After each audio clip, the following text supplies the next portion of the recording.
Many years ago, I wrote out an entire essay diving into the economics of workshops at flow festivals and came to the conclusion that teachers were overpaid. And I was wrong.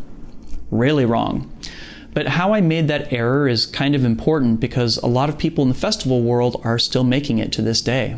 Drex here from Drex Factor Poi, sharing with you the love of poi spinning and flow arts to benefit your body and brain. And today, I'm taking another dive into flow festival culture and one aspect of it that I truly believe has to change. Before we dive in, I just want to give a quick shout out to the friends of the channel. Big thanks to Dark Monk, Flow Fests, Flow Toys, Juggling Calling, Pyroterra Light Toys, Spinballs, and Ultrapoi for helping to make the videos on this channel possible.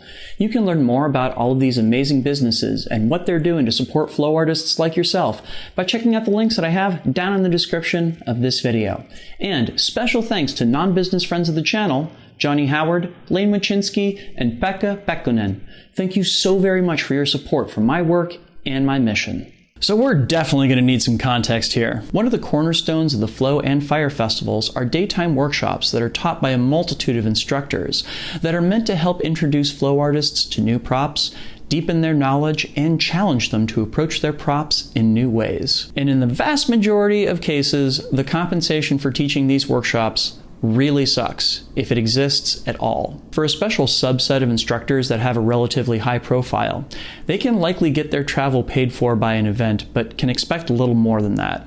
For the majority of instructors, however, their only form of compensation is a comp ticket. In a subculture where we've been admonishing people for years not to perform for free, this weird double standard is becoming more and more of a glaring problem, not just for the relationships these events have with their instructors, but also for the quality of the experience that they offer to their attendees as well. And to my great surprise, this turns out to be an incredibly controversial position. A couple weeks ago, I shared a post I'd encountered on Facebook outlining this position, and to both my great shock and disappointment, some of the loudest and most vehement pushback I got was from festival organizers. Now here's the thing. I used to think the same way that they did, but I changed my mind over time. To understand why, as well as why there's so much resistance to this kind of change, I think we have to understand how workshops came to be what they are today. Fire Drums, the very first fire festival, originally didn't even have a workshop schedule.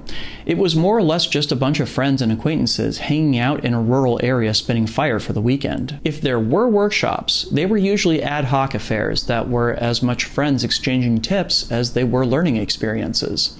They were informal, and there was little if any difference between the teachers and the students. But that changed relatively quickly. Within a few years, festivals featured more structured classes taught by artists with specialized knowledge. Publicizing both instructor lineups as well as workshop schedules became an integral part of how these events marketed themselves. Why the shift? First, the number of people who specialized in unique bodies of knowledge increased massively, and there was a demand to distribute that knowledge. With YouTube still in its infancy, the festivals represented the most efficient way to accomplish this. And second, they seemed to represent a value add to the events.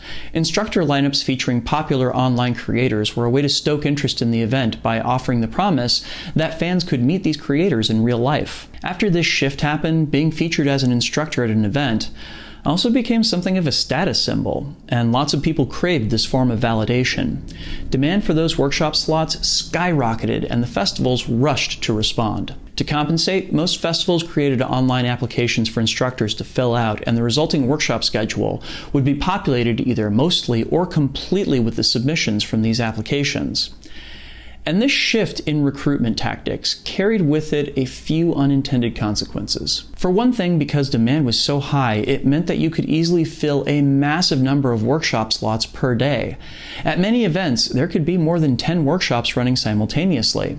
The sheer scale of the offerings seemed like it could be a pretty big value add in itself. And because the majority of people applying to teach these workshops were asking for no compensation at all, it created downward pressure on compensation for all instructors at these events.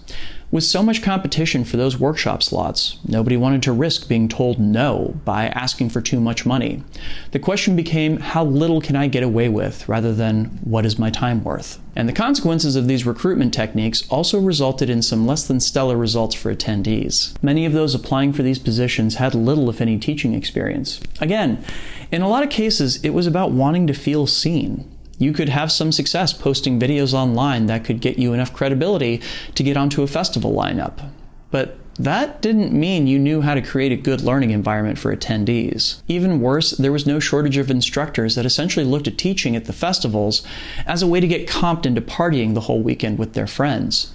They'd sleep through or be too hungover to teach their classes, and attendees were not pleased. This created a feedback loop, wherein the large volume of unskilled labor coupled with a directive towards quantity over quality led to a perception that most instructors were largely interchangeable. The low quality of many of the workshops produced by this system seemed to reinforce the perception that instructors, both individually and on the whole, had marginal value to add to the event. And to festival organizers who held a great deal of nostalgia for or a bias towards events with no perceived social stratification, this system largely self-selected ways to confirm their beliefs that people should just feel lucky to contribute to their communities and that instructors advocating for better compensation were insufferable divas at best and elitist snobs at worst. I was once the workshop director at Flame Festival, and I remember seeing that for every slot we had available for a teacher on our schedule, we had at least 3 people eager to take it. I came to the conclusion that the labor market was so competitive that it didn't make a lot of sense to find ways to pay the instructors more. And it wasn't until after I left that I realized why I'd gotten this assessment so incredibly wrong. What I was seeing wasn't a crowded labor market. It was a labor market that had been distorted by a system with poor incentives. To understand why, it's important to understand what was missing in that massive field of applications. Namely, dedicated, specialized, and professional instructors.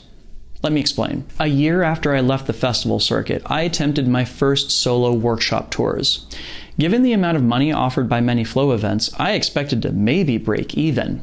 After all, I was just a single teacher rather than being part of a huge lineup, and I was having to field all the risk costs for travel, venues, and marketing myself. In theory, all of these are things that festivals are supposed to consolidate for artists to save costs. So you can imagine my shock when I discovered myself finishing out my tours with thousands of dollars of net profit in my pockets. And then suddenly I realized why I never saw the artists I knew to be great teachers applying to teach at the flow festivals. Not only was it not worth their time, it also constituted an enormous opportunity cost. Because many festivals cannot or will not offer compensation equal to the opportunity cost for attending them, the application field is selectively pruned to people with less teaching experience whose motivation comes down to seeking validation, experience, or being comped into a party. So the system as it is right now actually selects against people who've opted to specialize as instructors. If you've put enough time, effort, and work into your craft to be a strong value add to a festival's lineup, they either can't or won't pay you what you're worth.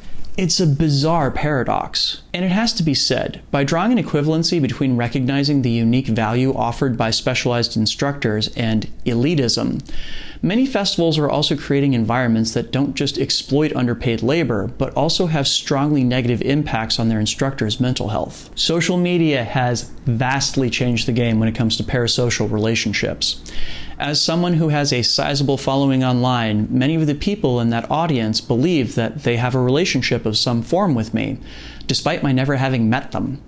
And this has a major impact on my experience going to live events and meeting large numbers of them in a largely unstructured environment. When we engage with people who have these parasocial relationships with us, we are frequently engaging with their unvoiced expectations to have access to our behavior, time, and personal space.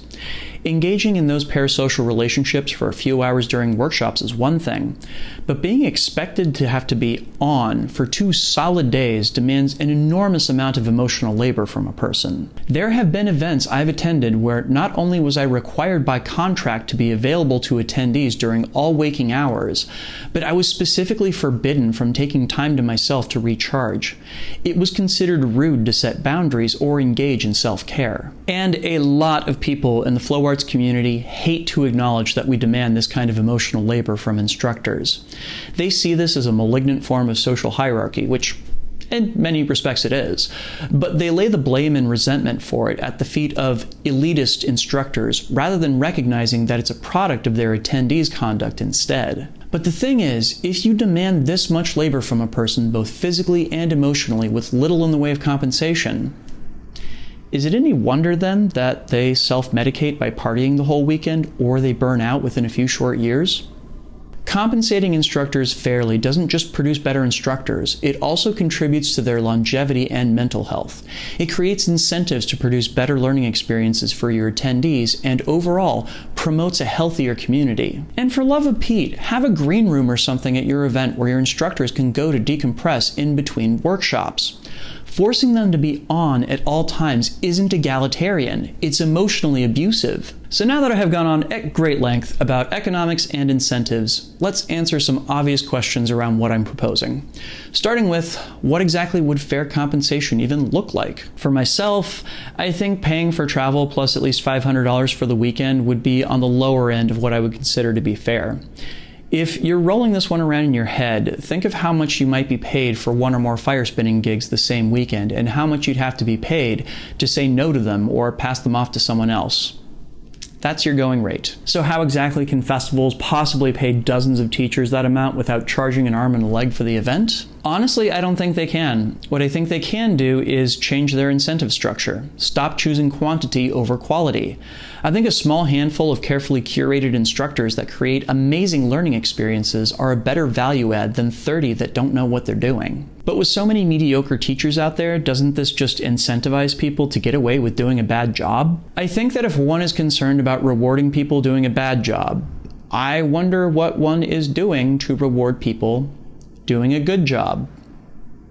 If the answer is nothing, then why would they be surprised when the services delivered are of poor quality? I think in a lot of respects, this requires an overhaul of the current system for setting workshop lineups, which incorporates elements of both curation as well as crowdsourcing, while somehow managing to utilize the worst parts of each.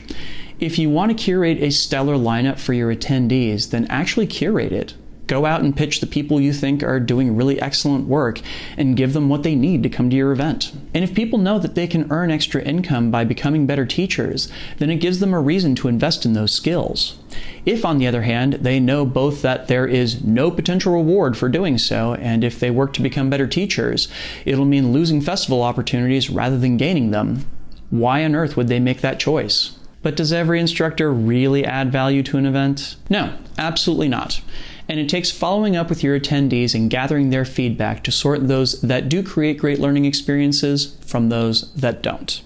Again, you can be a very talented artist and not be a great instructor. And if you have no idea what instructors are worth bringing in, reach out to a different event and ask them for recommendations.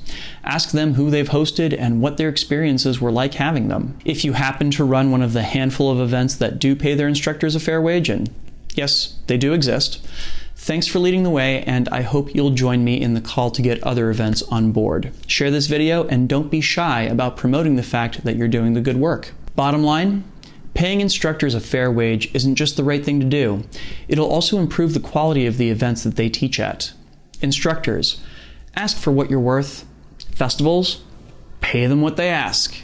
It's an investment in the community by supporting artists who work to contribute to it. If you don't, I don't know how you can possibly claim that your event is a community-driven one. I cannot wait for the comments on this one. What are your thoughts? Do instructors deserve to get paid more, or am I an elitist jerkwad making unfair demands of a financially beleaguered community?